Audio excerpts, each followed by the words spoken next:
Chef to the Future COF Nation, my name is Rich, and if you're just finding the show, try to subscribe, hit that like button, join the conversation, because you are all welcome. Now, this exists as a place to cultivate conversation to further the progression of the future generations of food and hospitality workers. We here to talk about problems that we're going through today. And when you look at the landscape for the food and hospitality industry, there are some evident facts, clear as day. The average food and hospitality worker makes $24,000 a year. The average food and hospitality worker makes about $11.40 an hour.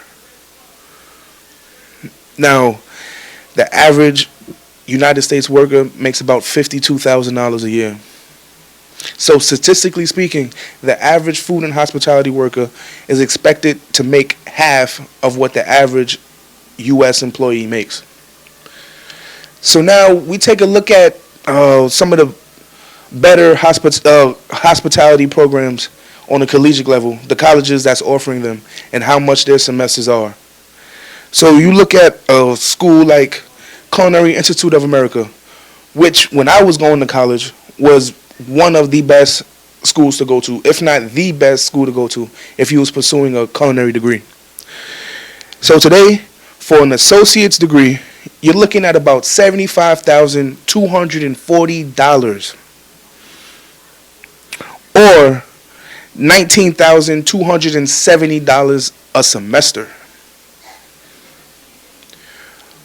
For an employee, for a kid that's going to graduate college and to pursue a career in a job field in which, statistically speaking, the average person makes $24,000 a year. So let's say they go for that 4-year degree. That's well over $100,000 in debt they're going to accumulate for that 4-year degree, going to the Culinary Institute of America. And they enter a job field in which they're expected, statistically speaking, to make about $24,000 a year. So, should we be having a conversation of stressing education over experience? What is the priority in 2022? Should we be, and not only secluded to the hospitality and food industry, which we're primarily focused on, but you could apply this to every industry, to every field. Some excluding. Of course, if you're going to go be a brain surgeon, you have to still put in the collegiate work. Now, this is where the education comes in to value. That's what separates you from the other workers. When you go to apply for jobs and you have an accredited degree and the other person doesn't, that's your negotiating leverage over the other candidates.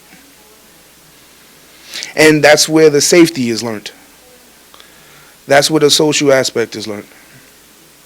But the person with the experience, but not, let's say, the degree behind it, the formal education, it's still in the running for the job. And there's a lot of places that still look for the experience and will give the nudge to the experience. And the experienced person doesn't have $100,000 in debt and have a long, luxurious, prosperous career. Now, of course, when you talk statistics and math, statistically speaking, the person with the career has the higher earning potential, and their first job would be at a higher earning level than the person that doesn't have the formal education. And again, we're still stressing education, but this is the place where we talk about conversations that few will. And few are talking about the reality in which it's $19,270 a semester to go to the Culinary Institute of America. And that person is going to graduate with a degree into an industry which, statistically speaking, they're only supposed to make $50,000 a year. $24,000 a year.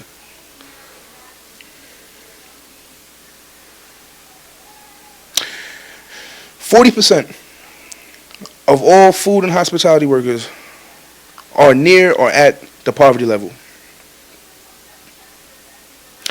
The federal poverty level today is $12,880 for an individual. Now, what's the likelihood of that person being able to save for their retirement? You think that person's going to be working every day for the rest of their life?